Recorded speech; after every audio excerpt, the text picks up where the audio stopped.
How to fix the Roblox lag in your iPhone. Hey guys, in this quick tutorial I'm going to show you that how you can fix this. So the steps are really easy and simple. So now let's get started. So first of all you have to check out that your Roblox is update. For that you have to go into your app store or the play store that you are using, and here you have to search for the Roblox. Now you just have to click on it and update it, and if it is not, you just have to update it, and after that you have to go back and go into your phone settings, and from here you have to go in the general.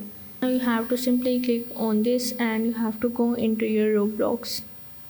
Now here is the option of the offload app. So basically you have to clear the cache, and by offloading this free up all of the storage that is using by the app but keep its document and the data. So you have to reinstalling the app and you are able to delete it, and after that you just have to restart it and again reinstall your Roblox, and you are able to fix the Roblox lagging in your iPhone.